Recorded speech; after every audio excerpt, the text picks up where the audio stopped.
Lalu seperti apa proses realisasi penyaluran bantuan langsung tunai dana desa? Proses penyaluran BLT dana desa terus berjalan, bahkan dilakukan upaya-upaya percepatan dengan cara kita berikan surat edaran kepada kepala desa melalui bupati agar desa terus melakukan pendataan. Karena BLT dana desa itu adalah kebijakan yang sangat fleksibel, Mbak. Sehingga pemutakhiran data bisa dilakukan setiap saat, cukup melakukan pendataan ulang, kemudian dibawa ke musyawarah desa khusus untuk memutuskan siapa keluarga penerima manfaat yang layak untuk diberikan. Sehingga penambahan jumlah maupun pengurangan jumlah untuk keluarga penerima manfaat BLT dana desa itu bisa sewaktu-waktu dilakukan oleh desa. Karena dananya di desa, datanya milik desa, dilakukan oleh desa, diputuskan oleh desa. Dengan demikian, pada kondisi PPKM darurat ini, kita menginstruksikan kepada kepala desa agar terus melakukan pemantauan terhadap kondisi warganya.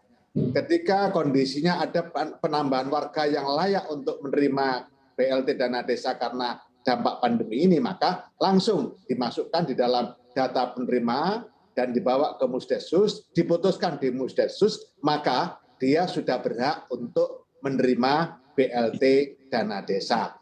Begitu juga sebaliknya, ketika warga sudah diketahui cukup layak hidupnya karena ekonominya kebetulan bagus meskipun COVID, maka dia segera dibawa ke Musdesus untuk dicoret, tidak lagi menerima KPM BLT dana desa.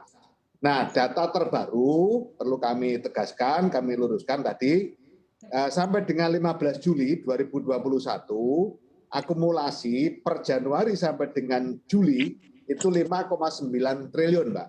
Dengan total penerima di bulan Januari 5.145.675 KPM, kemudian sampai dengan di bulan Juli sekarang ini ada 291.471 KPM dan ini terus bergerak naik. Tiap hari kita lakukan pemantauan.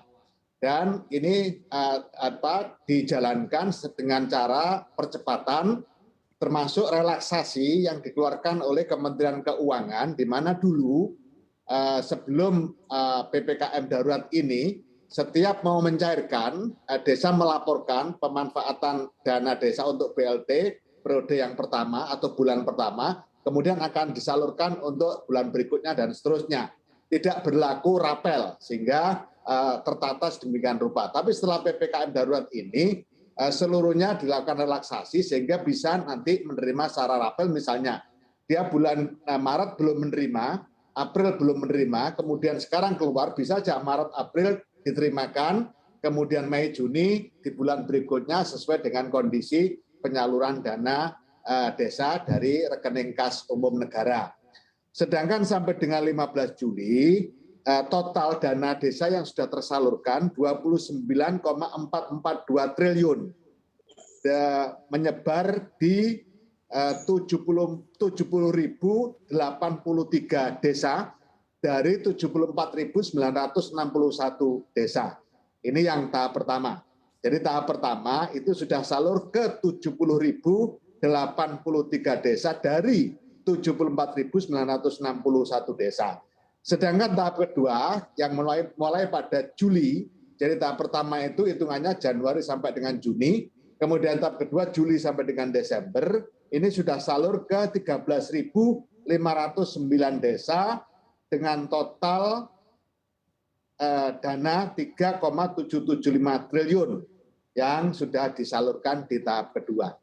Ini progres terkait dengan dana desa dan pemanfaatan dana desa untuk bantuan langsung tunai. Baik, Pak Abdul Halim, kalau menurut evaluasi Bapak, seefektif apa sih penyaluran BLT ini? Sampai hari ini kita masih menilai cukup efektif, apalagi dilakukan relaksasi. Jadi ukuran efektif itu adalah kesesuaian dengan regulasi yang dibikin. Ada tiga kementerian yang terlibat di dalam regulasi dana desa. Satu Kementerian Desa, 2 Kementerian Keuangan, dan ketiga Kementerian Dalam Negeri.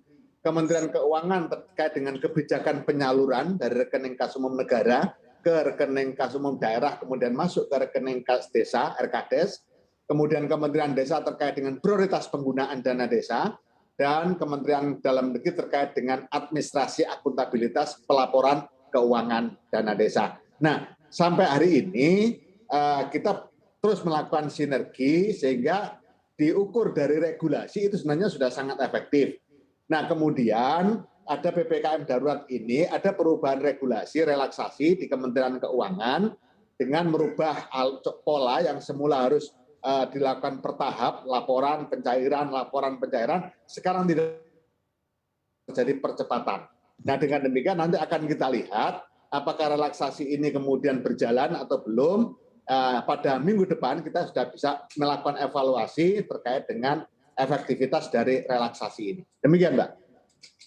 Baik, salah satu faktor yang paling penting dalam penyaluran BLT ini adalah pengawasan begitu Pak. Lalu apa mungkin upaya yang sudah dilakukan dari kementerian juga untuk meningkatkan pengawasan dari penyaluran BLT? Pertama, dari sisi penerima manfaat atau keluarga penerima manfaat. Apakah keluarga penerima manfaat itu memang layak untuk menerima atau tidak? Mekanismenya dimulai dari pendataan di tingkat RT oleh relawan desa lawan COVID dari RT itu, supaya sejak awal sudah memahami peta dan jumlahnya minimal 3 orang. Kenapa 3 orang? Ketika 1 orang dinyatakan layak untuk menerima dan 3-tiganya menyatakan layak, maka ini pasti benar. Tapi kalau sendirian, subjektifnya terlalu tinggi. Ini filter pertama.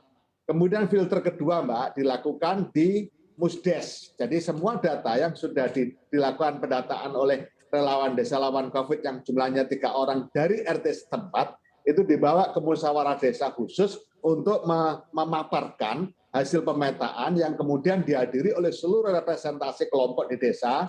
Ada representasi tokoh agama, tokoh adat, kemudian representasi pemuda, representasi perempuan, representasi keluarga miskin, representasi dusun sesuai dengan aturan main di dalam musyawarah desa. Nah, di sana dipaparkan, kemudian semua bisa melihat apakah data yang dipaparkan itu memang layak untuk menerima KPM BLT dana desa. Nah, setelah itu ini filter kedua. Filter ketiga dilakukan penempelan di tempat-tempat terbuka di balai desa, sehingga setiap saat bisa dilakukan evaluasi pengawasan oleh seluruh warga. Misalnya si A menerima masuk dalam keluarga penerima manfaat BLT dana desa. Ternyata oleh si C tetangganya dia dinyatakan nggak layak. Ini bisa disampaikan kepada desa, kepada relawan desa lawan COVID yang ketuanya ex officio adalah kepala desa, dan kemudian ketika dilakukan verifikasi ternyata betul, bisa langsung dibawa ke Musdes, kemudian dicoret namanya. Yang penting payung politiknya adalah keputusan tertinggi di tingkat desa, yaitu musyawarah desa. Nah, dengan demikian maka transparansi di dalam penentuan keluarga penerima manfaat untuk BLT dana desa itu sangat transparan. Ini bentuk pengawasan yang pertama. Bentuk pengawasan yang kedua tentu dilakukan oleh inspektorat sesuai dengan aturan main yang ada. Kemudian juga dicek oleh pihak kabupaten apakah masih ada yang overlapping antara penerima BLT dana desa, penerima PKH, penerima bantuan pangan non tunai dan seterusnya, karena syarat utama untuk KPM keluarga penerima manfaat BLT dana desa adalah kena dampak COVID-19 dan belum menerima jaring pengaman sosial apapun yang dikeluarkan baik oleh pemerintah pusat melalui APBN maupun oleh pemerintah daerah baik provinsi maupun kabupaten. Demikian, Mbak. Baik Pak Abdul Halim, apabila ada yang luput artinya harusnya menerima manfaat tapi belum juga mendapatkan atau tidak mendapatkan, apakah sudah disediakan pos-pos untuk melapor? Sudah di desa selalu ada pos pelayanan itu untuk melaporkan, dan seperti yang saya sampaikan tadi, pihak pemerintah desa melalui relawan desa lawan COVID juga berkewajiban terus melakukan pemantauan, updating atas data-data keluarga penerima manfaat. Nah, ini yang kita sebut dengan fleksibilitas itu. Sehingga data hari ini bisa saja berbeda dengan data bulan kemarin. Karena ternyata hari ini lebih rendah daripada bulan kemarin. Kenapa kok terjadi pengurangan? Ya, karena ditemukan warga yang ekonominya sudah bagus meskipun kena pandemi COVID karena dia menemukan cara kerja baru, misalnya mulai jualan online dan seterusnya dan laku, maka dia sudah tidak layak untuk menerima KPM. Nah, yang penting adalah kemudian dibawa ke musyawarah desa dan di musyawarah desa disepakati untuk dicoret dikeluarkan dari keluarga penerima manfaat. Berarti bulan ini berkurang. Bisa saja bulan depan tambah lagi karena ada dampak baru. Karena COVID ini kan relatif banget, Mbak. Sehingga bisa aja bulan depan ternyata ada keluarga penerima warga yang terdampak COVID yang kemarin belum merasakan dampaknya, ternyata bulan depan merasakan dampaknya, kemudian dilakukan updating, dibawa ke musyawarah desa, dimasukkan sehingga nambahlah KPM itu. Sehingga dinamikanya seperti itu. Untuk informasi lebih lengkap dan berita terkait, jangan lupa untuk klik link di deskripsi. Dan jangan lupa juga untuk unduh aplikasi CNBC Indonesia di Google Play Store dan App Store. Dan yang terakhir, jangan lupa untuk subscribe ya.